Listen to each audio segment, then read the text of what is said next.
Fruit tarts are my favorite dessert. Really? Mm-hmm. I do like a good fruit tart or a fry pie. I don't know what a fry pie is. So fry pies are the absolute worst thing in the world for you. Great. So think of a handheld piece of pie that is deep fried. Great. And Here for it. Keep going. It's usually covered in frosting. And I'm spent. Great. Yeah. Awesome. Yeah. You can get them at like gas stations, and you can get like Hostess ones, and they're just cheap. But you can get good ones at like Hartville Kitchen and stuff. Do you want me to handle the door? No. Grown ass woman, I can figure it out. Boom. Grown ass woman. Oh boy, I hope it doesn't slide. It won't. It's fine. I figured it out. The popsicle. Do you leave the paper on this? Fuck yes. Yeah, because then it drips. You have to catch that drip, and you don't want it all over your hand because then your hand gets sticky. It's one of the reasons why I don't like children. Bring it in full circle. And people who manage to get through one and not get sticky. I don't think that's possible. Oh, I think they're lying. I think they have like a wet wipe hidden in the sleeve or something. There's just no fucking way. They're all grandmas in disguise. Yeah. We're funny today. Mm-hmm. Hey Jay. Hi Victoria. How are you? I'm doing really well. Good. Yeah. I'm doing great too. Thanks for asking. Well, I didn't get there yet. Well, you took too long. Oh. Today's a weird day. It is. Why is it a weird day? It's a Monday. Well, it's a Monday. Yeah, we never record on Mondays. Yeah. So that's super weird, but fun to start off the week podcasting. Yeah. So that's pretty cool. This is probably the best Monday I'm going to have in a lot of Mondays. Yeah, because I mean, we're first thing in the morning. Yeah. Like it's legitimately like 10:30. Yeah. Yeah. So we were starting. There are off. people who are hearing you say that's first thing in the morning and going, I'm sorry, I've been up since 4. Well, no, I should preface. I've been up since 6:30. So like. I've been up since 5:30. Yeah. Well, all right. Just continue to top it. We're all fancy. I mean, I had to get kids up, so it wasn't like. See, there we go again with the kids. Yeah. I just don't understand the point of them. That's okay.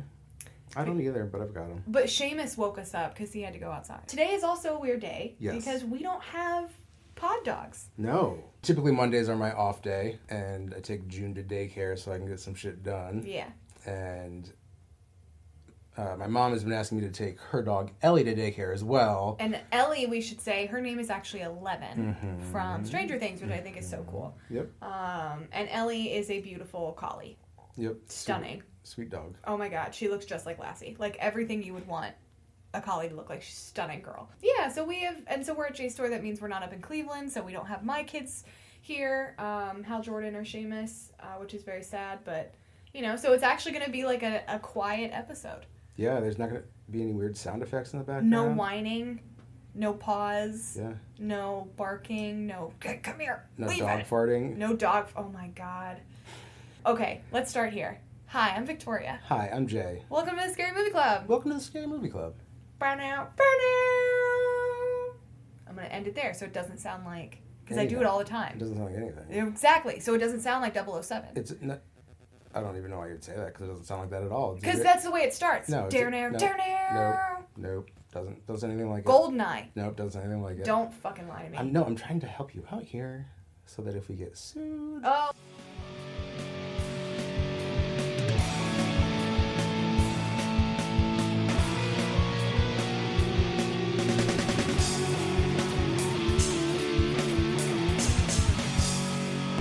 Goddamn club, alright. Oh, you're right. It doesn't sound anything like it. It's a brand new beat. I just came up with it myself. Yeah. Yeah. See, right there, it just went up higher. Yeah. Copyright. Okay, cool. So what we're watching this week is a very, very exciting movie because it's a movie that you can't find anywhere. We spoiled it last week. You know what we're doing. We are doing the 1928 The Man Who Laughs. Correct. Which is fun because last week we did the 1925 Phantom of the Opera. Mm-hmm. So this is 3 years later and still a silent film. Correct. But kind of at the front of some new sound technology. Yes, yeah. We have a much more dramatic score in this than we did in the Phantom of the Opera. And you can tell it's all in black and white, so you don't have like your Technicolor lenses that we had in the Phantom of the Opera. So everything here is just solely black and white. There's no green filters or purple filters or anything of that nature. It's solely just black and white. And this was a really, really fun watch. It was. It's long, let's be honest. Yeah. It's a long movie. It's an hour and 50 minutes, so it's a pretty long movie. But it's a phenomenal Universal Pictures movie. Yeah. So we are watching it on a DVD. DVD that we bought on Amazon. Mm-hmm. So it's I was kind of joking around with the trademark stuff earlier and copywriting the song that you were singing. Because this movie, along with a host of other Universal monster movies, correct, are now in the public domain. Yes. Because they didn't renew the copyrights for them. Correct. So this and I believe The Phantom of the Opera and The Hunchback of Notre Dame. Notre Dame. I was halfway there. You were. I'll give it to you. The Cat and the Canary, Waxworks, a lot of that early Universal Monster stuff. Anyone can put it out. Yeah. So you don't know the quality of the version that you're going to get. Honestly, Right. when we ordered this DVD... We didn't know this. We were hoping and praying this was going to be the actual Right. movie because the movie is out of print. Mm-hmm. That's why you can't find it on any streaming services whatsoever. I mean, I don't even think it's an option to rent it on Amazon. I think you literally have to find it to buy it. Yeah, physical copy. Yeah, so what we bought, we were crossing our fingers and toes hoping that this was going to be the actual movie. And that it would be a watchable version. Exactly, not something that was like cutting in and out or very grainy or anything like that. And we got very lucky. It is the actual movie. And what's really cool with this movie as well is they included trailers from 1928. So but there's actually it's stuff all the way up through the 50s. That's amazing. Yeah, I'm not sure how many trailers there were on there, but there were a ton. of them. There were a ton. I at least had, because we had them playing before we started the movie yesterday, and the movie is based in the 17th century. It is directed by Paul Lenny. It is based on a Victor Hugo novel. You know Victor Hugo from Les Mis as well. And so, it's a very beautiful, heartbreaking story. Yeah, very much in the gothic horror realm. Yes. It is a German expressionist film. Yes. So, and again, just from start to finish, beautiful. Yeah. If you are a fan of like Guillermo del Toro's work, yes, this is a movie that will appeal to you a lot. Very much so. Very much so. Guillermo del Toro is actually on record as saying like this is one of his favorite gothic horror movies. Well, this movie inspired a lot of themes and villains that we have today. Yeah. The most notable, the Joker. That's right. So if you have done any reading on the Joker, if you have even looked into the Joker's backstory in any way, shape, or form, you know this fact that the Man Who Laughs, played by Conrad Veidt, it's Veidt. Yeah. So I'm going to say Veidt. Conrad Veidt. He played this part so absolutely incredibly. Yeah. And he actually did all of his own makeup for it. I believe it was Jack Pierce at this time. No. So when I went to Salem, I'm going to say that on every single episode. It's the greatest trip ever. In this wonderful museum called the Nightmare Gallery. Please, please, please visit. It's very, very cool. If you love horror, this is exactly where you need to be. They had a whole setup about how Conrad had created his own makeup for this. He had found dentures. I believe it's 2 pair. From what I can remember, that's correct. It's 2 pair of dentures, both bigger, obviously, than what Victor Conrad would actually wear if he had to wear dentures. But that's what gives it that, terrifying, like, big mouth kind of grin. He also taped his cheeks up and back to keep the smile going. And he wore that prosthesis throughout the whole film except for one scene, which is very, very cool. So, and then it was just like the powdered makeup, and I believe it was shoe polish that he did his under eyes with, to get the dark black circles. Interesting. Yeah. So, it's so cool how innovative and creative you had to be, because you wanted a specific look, and you're like, I have no idea where to even begin to start that. Yeah. But it's, it's very cool how they did it and how we got to where we are today with makeup and special effects and that kind of stuff. So the overarching story of the movie here with The Man Who Laughs, we were introduced to King James early on. He is kind of taunting a banished nobleman. Yes. And the nobleman says, I've come back to find my son. And the king's like, I sold him to...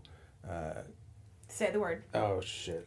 So there is a very specific term in this movie and in the book that Victor Hugo came up with. Compre Chico. Say it again. Compre Chico. Spell it for him. Comprachico. And what does it mean in this context? What does it mean? So they're essentially gypsies who, they're travelers who kidnap children, disfigure them, and then sell them to like courts as jesters or into sideshows. Yeah, the highest bidder. Yeah. And it's all and they do perform these very creepy surgeries on them, and it's all sorts of things. Yes. You know what I mean? It's not just messing with their faces. It's anything that they could possibly do. Stunt their growth. Yeah. Put a ton of, like, add a bunch of things to their body weight. Take out their eyes. You know, things, all sorts of very... incredibly horrifying things that you would do to a child. So the king has kidnapped this nobleman's child, sold him to the... Comprachicos, and now is bragging to this nobleman that he's done this, and he carved a grin upon the child's face, so he might laugh forever at his fool of a father. Which was perfect timing, because, so, like we said, this movie is a silent film, so we have monologue and dialogue cards that come up. And so, as Jay was explaining that, the perfect timing, as King James, you know, scoffing at the banished nobleman of what he did to his child. Yeah. And so... absolutely horrifying. It is absolutely horrifying. Yes. And so they are talking about taking this nobleman to the Iron Lady. And if you know anything about medieval torture devices, if you have studied any kind of weaponry, you know, through the centuries, you will know what an Iron Lady is. And I'm sure, you know, the first thing you might think of might be Sleepy Hollow. Everyone has seen Tim Burton and Johnny Depp's Sleepy Hollow. They know that very, very gruesome scene where Ichabod's mother kind of pops out of this chamber-looking thing, and she's just a wash of blood, and there's a bunch of spikes. So basically, it's just this iron... it's like a casket that they close on you, and there's spikes everywhere, and it just impales you. Yeah, so as soon as they close the door, you're just immediately on a skewer. Yeah. Several skewers. So now we see that the Comprachicos have all been banished from England under penalty of death. Yes, yeah, by King James himself. So not only did he, you know, he sold this man's child to the Comprachicos, but now he's like, now all the Comprachicos gotta go. So he knew the worst thing he could possibly do to this man, and then made it 10 times worse on top of that. Yep. So under pain of death, therefore all the Comprachicos are hereby banished. And so now there's a scene where you see all of them running onto a boat, taking all of their stuff with them. And these men are also very disfigured.